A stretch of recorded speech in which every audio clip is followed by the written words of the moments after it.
여러분 안녕하십니까? 11월 3일 굿모닝 MBN 시작합니다. 먼저 오늘의 주요 뉴스입니다. 미국 대선 투표가 우리 시간으로 오늘 오후 2시부터 시작됩니다. 트럼프 대통령과 바이든 후보가 치열하게 다투는 플로리다 등 6개 경합주의 결과가 대선의 승패를 가를 전망입니다. 4.15 총선에서 회계 부정 등을 저지른 혐의를 받는 정정순 더불어민주당 의원이 오늘 새벽 구속됐습니다. 21대 국회 첫 현역 의원 구속 사례입니다. 징역 17년이 확정된 이명박 전 대통령이 지난 2월 풀려난 지 251일 만에 서울 동부구치소에 재수감됐습니다. 이 전 대통령은 수감 전 나는 구속할 수 있지만 진실을 가둘 수는 없다고 말한 것으로 전해졌습니다.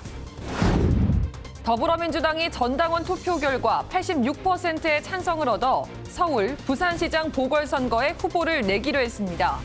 국민의힘은 모렴치 공천이라며 강하게 비난했습니다. 중년 남성이 지하철에서 마스크를 턱에 걸친 채 술을 마시고 담배를 피우는 등 난동을 부리다 도주했습니다. 철도경찰대는 당시 CCTV에 찍힌 영상을 토대로 이 남성을 쫓고 있습니다. 오스트리아 수도 빈에서 총격 사건이 발생해 여러 명의 사망자가 발생했습니다. 현지 언론들은 한 유대교 예배당 근처에서 발생한 총기 난사로 경찰을 포함해 여러 명의 사상자가 발생했고 경찰은 총격범을 잡기 위한 대대적인 체포 작전을 벌이고 있다고 전했습니다.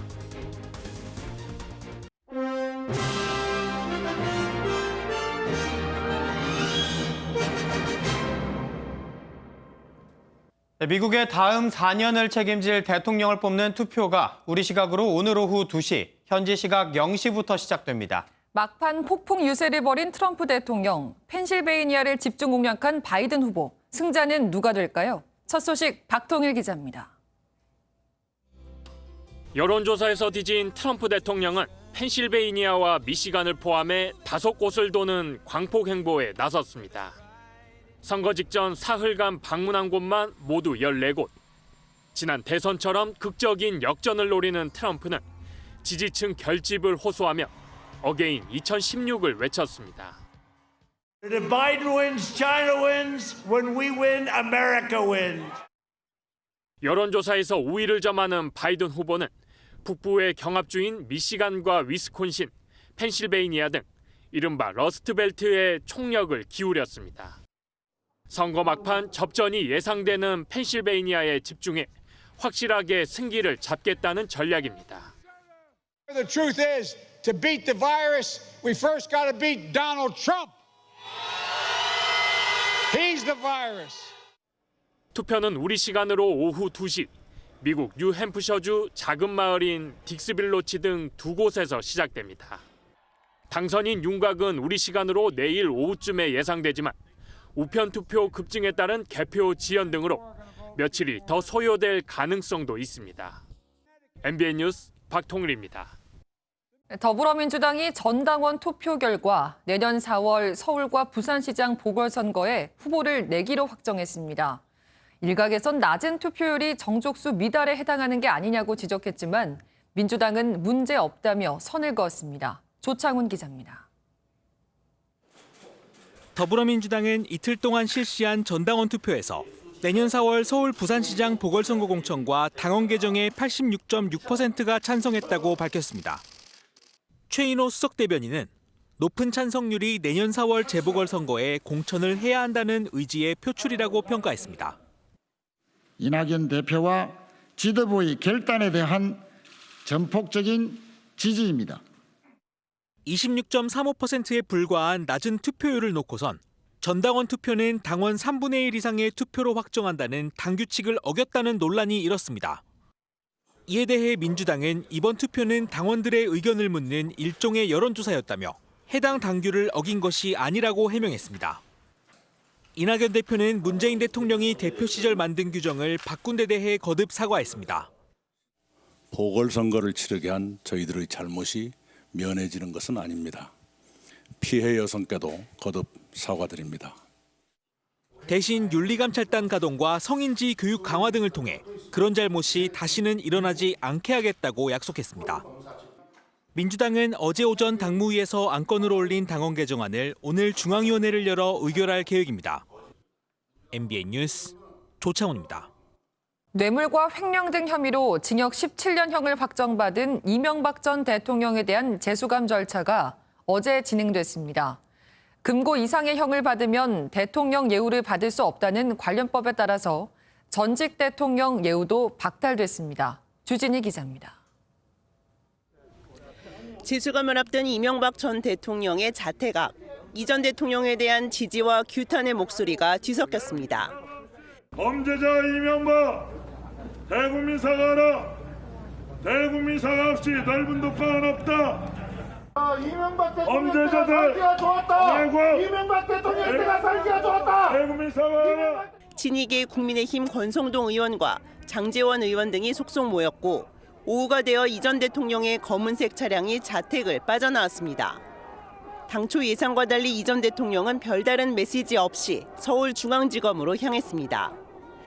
다만 이 전 대통령은 변호인을 통해 나를 구속할 수는 있어도 진실을 가둘 수는 없다는 짧은 입장을 남겼습니다. 서울중앙지검에 도착해서 수감 전 신원 확인과 형 집행 고지 절차를 거쳤고 5분 뒤 다시 차량을 타고 서울 동부구치소로 향했습니다. 서울 동부구치소에 도착한 이 전 대통령은 머그샷 촬영 등을 한 뒤 일반실보다는 2배 정도 넓은 4평짜리 독거실로 들어갔습니다. 형이 확정된 기결수는 교도소 수감이 원칙이지만 전직 대통령 전례에 비춰 우선 구치소에 수감된 겁니다. 서울구치소에는 박근혜 전 대통령이, 서울 동부구치소에는 이명박 전 대통령이 수감되는 초유의 전례가 만들어졌습니다.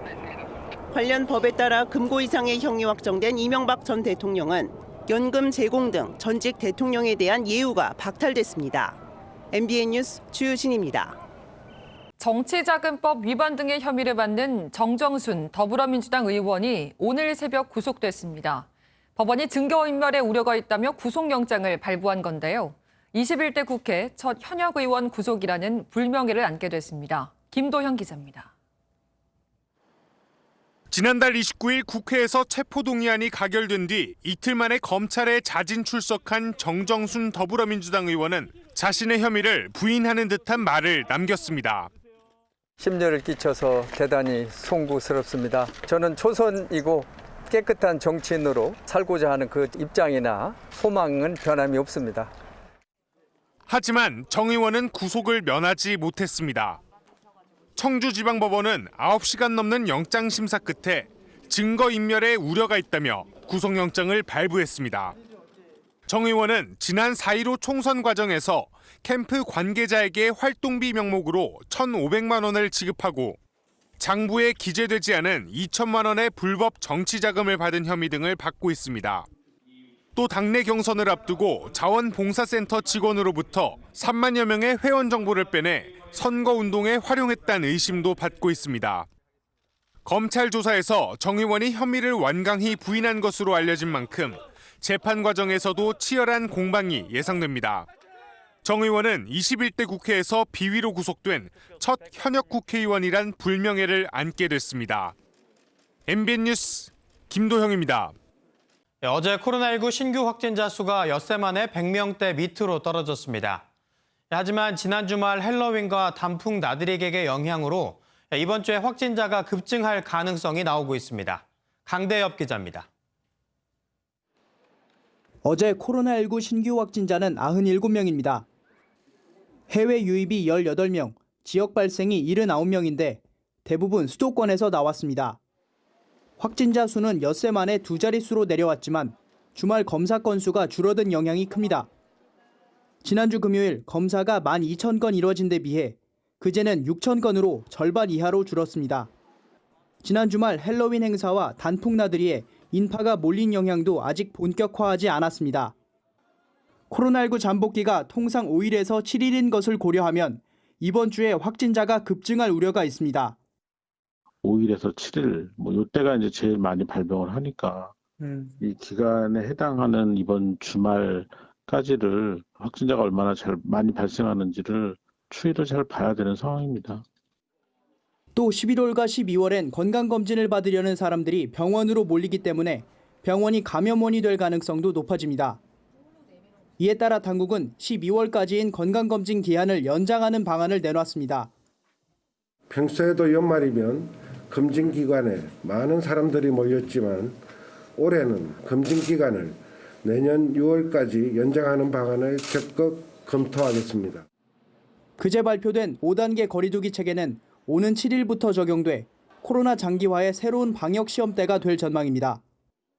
MBN 뉴스 강대엽입니다. 요양시설을 중심으로 산발적인 집단 감염이 계속되고 있는 가운데 정부가 지난달부터 실시한 전수검사 중간 결과를 내놨습니다. 3,100여 곳을 검사했는데 5개 시설에서 모두 20명의 무증상 감염자가 확인됐습니다. 이수아 기자입니다. 경기 광주시 SRC 재활병원 154명, 오산 메디컬 재활요양병원 12명, 경기 안양시 어르신 세상 주간보호센터 28명. 하루 동안 요양병원과 재활시설에 발생한 누적 확진자 숫자입니다. 요양시설을 중심으로 신규 확진자가 지속되자 정부는 지난달부터 요양병원과 재활시설 관계자에 대한 전수검사를 실시했습니다. 현재까지 수도권과 6개 시도에서 모두 3,199개 시설 9만 8천여 명에 대한 검사가 완료됐는데 5개 시설에서 20명의 확진자가 발견됐습니다. 서울 동대문구의 요양시설에서 13명의 확진자가, 영등포구 요양병원에서는 1명이 확인됐습니다.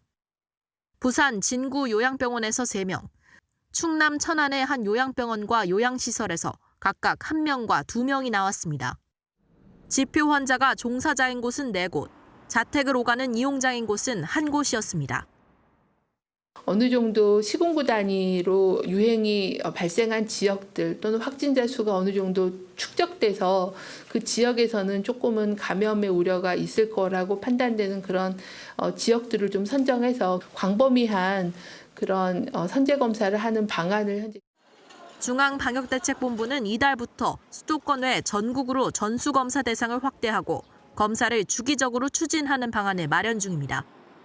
MBN 뉴스 이수아입니다. 다음 소식 이어가겠습니다. 오스트리아의 수도 빈 도심에서 총격 사건이 벌어졌습니다. 현재 언론은 여러 명이 숨졌고 경찰이 용의자 1명을 추적 중이라고 전했는데요. 보도국 국제부 연결해 알아보겠습니다. 전민석 기자. 네, 국제부입니다. 네, 오스트리아 빈 도심에서 총격으로 여러 명이 숨졌다는 얘기가 나오고 있는데 테러로 의심된다고요? 네, 현지 시간 2일 밤 오스트리아 빈 도심의 유대교 회당 인근에서 총성이 들렸습니다. 빈 경찰은 총격이 6곳에서 동시다발적으로 일어났다고 밝혔습니다. 테러로 의심되는데 유대교 회당이 표적이었는지는 불분명합니다. 최소 1명이 총격으로 숨졌고 경찰관도 총에 맞아 중상을 입은 것으로 알려졌습니다. 아직 사상자는 정확히 집계되지 않았습니다. 러시아 타스 통신은 현지 경찰을 인용해 이미 7명이 숨졌을 가능성이 있다고도 보도했습니다. 카를 네하머 오스트리아 내무부 장관은 현 상황에선 명백한 테러로 보인다며 테러 용의자 1명을 사살했고 다른 1명은 도주 중이라고 밝혔습니다. 경찰은 도심 작전이 진행 중이고 대중교통 이용은 피하라고 당부했습니다. 다시 한번 전해드리겠습니다. 현지 시간 2일 밤 오스트리아 빈 도심의 유대교 회당 인근에서 총성이 들렸습니다. 빈 경찰은 총격이 6곳에서 동시다발적으로 일어났다고 밝혔습니다. 테러로 의심되는데 유대교 회당이 표적이었는지는 불분명합니다. 최소 1명이 총격으로 숨졌고 경찰관도 총에 맞아 중상을 입은 것으로 알려졌습니다. 아직 사상자는 정확히 집계되지 않았습니다. 러시아 타스 통신은 현지 경찰을 인용해 이미 7명이 숨졌을 가능성이 있다고도 보도했습니다. 카를 네하머 오스트리아 내무부 장관은 현 상황에선 명백한 테러로 보인다며 테러 용의자 1명을 사살했고 다른 1명은 도주 중이라고 밝혔습니다.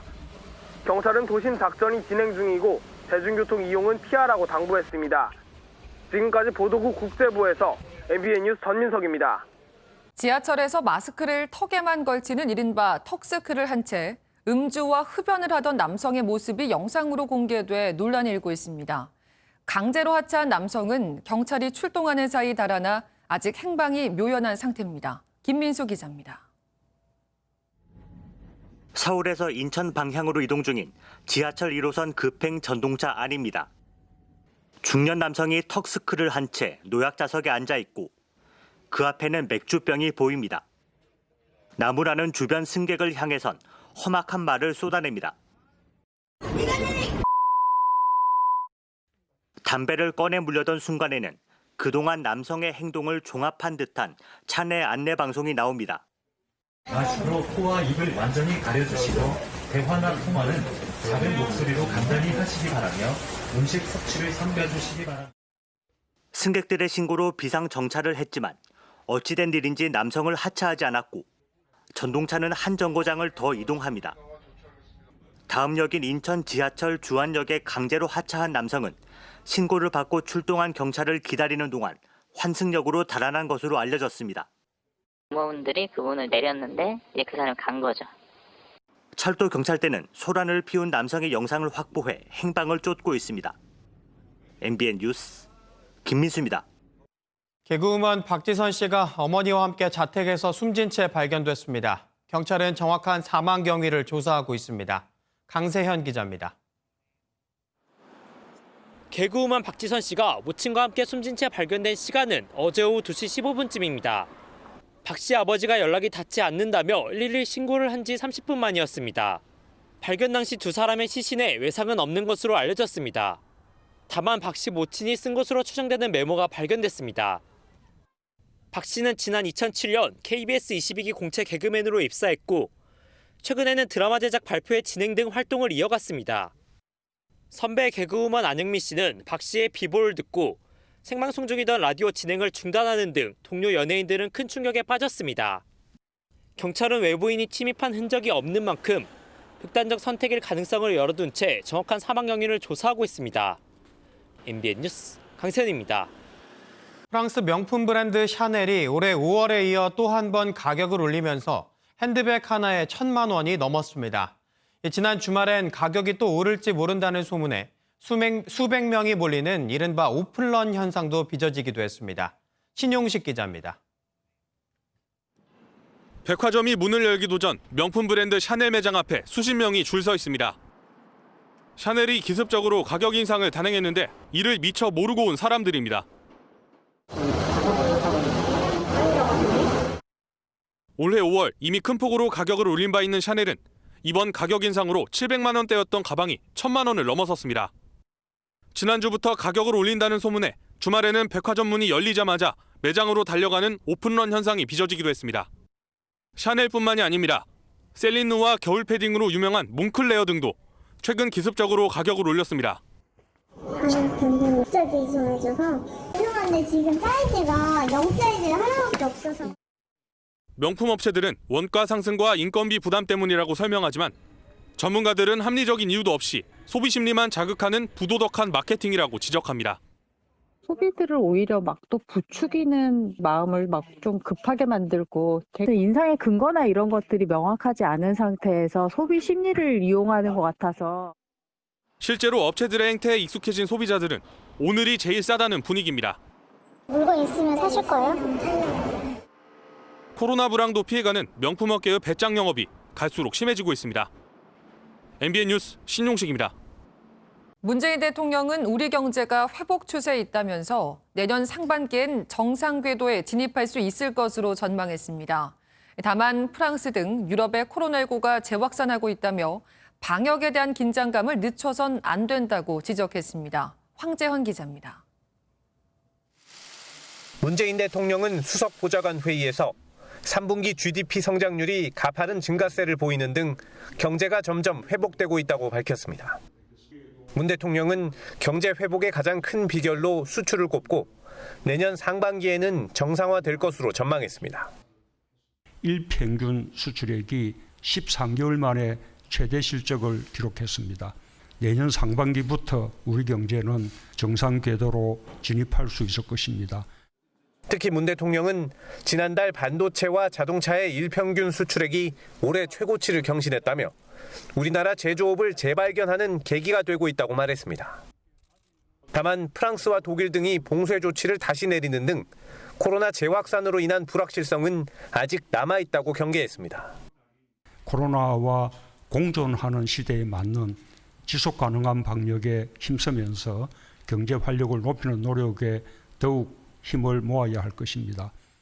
지난주 시정연설에 이어 경제 반등을 잇따라 언급한 문 대통령은 핵심 정책인 한국판 뉴딜로 제조 강국의 위상을 높이겠다고 강조했습니다. MBN 뉴스 황재헌입니다. 진도 6.6의 강진으로 대규모 인명피해가 발생한 터키에서 또 기적 같은 일이 일어났습니다. 이 무너진 건물 잔해 속에서 3살배기 여자아이가 무려 65시간 만에 극적으로 구조된 건데요. 보도에 장명훈 기자입니다.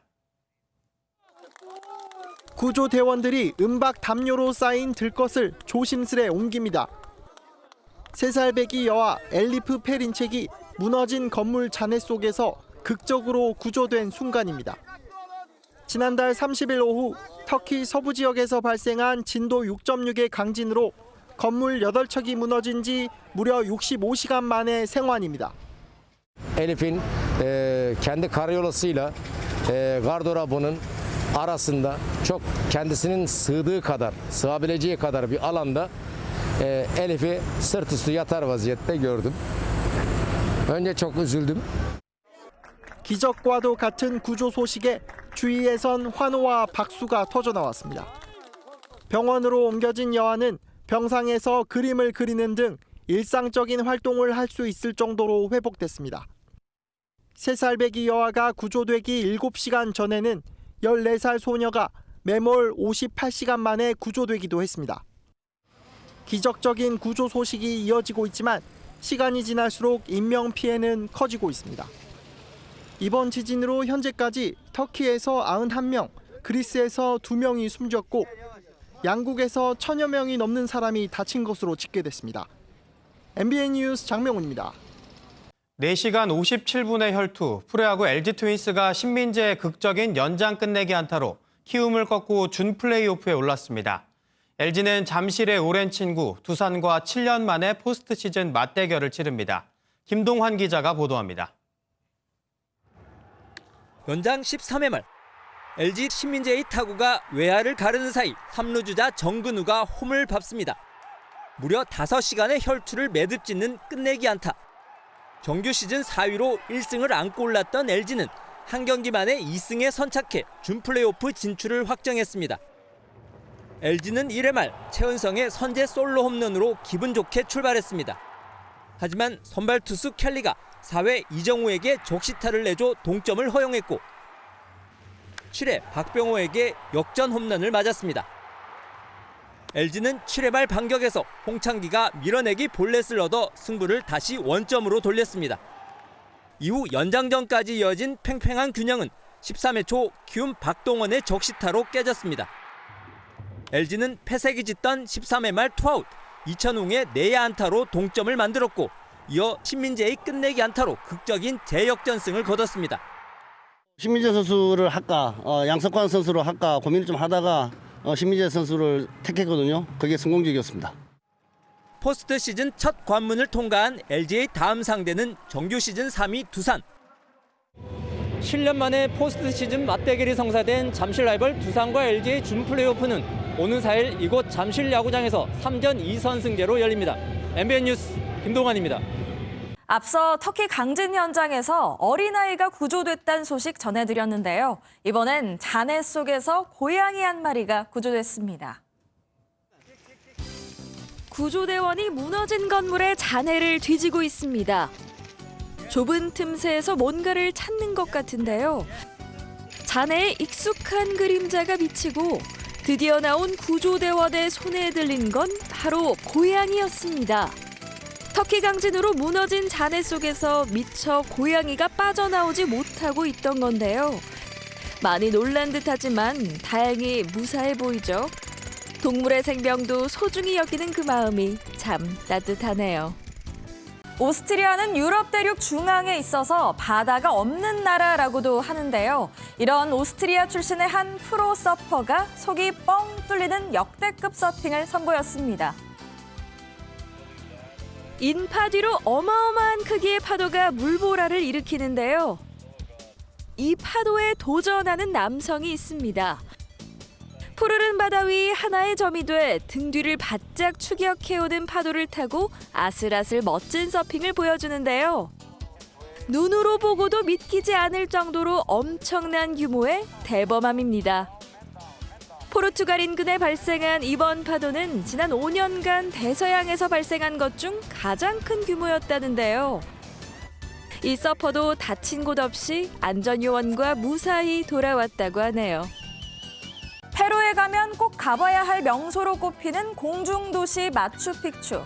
코로나19로 인해 지난 3월부터 폐쇄됐는데요. 8개월 만에 다시 개방한다는 반가운 소식입니다. 어두운 하늘을 배경으로 무용수들이 춤을 춥니다. 악기도 연주하고 노래도 부르면서 의식도 함께 치르는데요. 코로나19로 약 8개월간 문을 닫았던 마추픽추를 다시 개방하는 행사라고 합니다. 마추픽추가 돌아왔다라는 해시태그도 눈에 띄는데요. 단 기존 하루 입장객의 30%인 약 200명 정도만 받는다고 합니다. 잉카 문명의 수수께끼이자 페루의 명물로 불리는 마추픽추. 코로나19 때문에 폐쇄되는 일은 더 이상 없었으면 좋겠네요. 지금까지 굿모닝 월드였습니다. 갑자기 초겨울처럼 변한 날씨에 대비를 잘해주셔야겠습니다. 밤사이 강원 산지에서는 첫눈이 관측되었습니다. 설악산의 최저기온이 영하 7.7도까지 떨어졌습니다. 지금 서울의 기온은 2.8도로 어제보다 5도가량 낮게 출발하고 있고요. 낮 기온도 8도로 어제 아침과 비슷하겠습니다. 내일은 기온이 더 내려가면서 추위가 절정을 보이겠습니다. 영하 1도까지 떨어지겠습니다. 이후에는 차츰 기온이 오르면서 모레 낮부터는 때이른 추위가 풀릴 전망입니다. 지금 중부지방 대체로 맑습니다. 제주에서는 빗방울이 떨어지는 곳이 있는데요. 아침까지 이어지겠습니다. 또 밤사이 중부와 호남에서는 내린 비가 얼어붙어 도로가 미끄러운 곳이 있어 주의하셔야겠습니다. 오늘 전국이 대체로 맑겠습니다. 영동에서는 건조주의보가 발효 중입니다. 충남과 호남에서는 오전부터 내일 새벽 사이 빗방울이 스칠 수 있겠습니다. 제주는 밤부터 빗방울이 떨어지거나 눈발이 날리겠습니다. 이 시각 기온 살펴보겠습니다. 춘천 2.8도, 대전은 4.2도, 안동은 4.9도로 출발하고 있는데요. 찬바람의 체감온도는 2보다 낮습니다. 한낮에는 서울 8도, 춘천 9도, 강릉과 대전, 전주, 광주 모두 11도로 어제보다 기온이 낮겠습니다. 내일은 추위는 내일 아침 절정을 보이겠습니다. 이후에는 차츰 평년 기온을 회복하겠지만 금요일과 토요일 사이 또 중부와 전북에서 비가 내리고 나면 다시 기온이 내려가겠습니다. 날씨였습니다.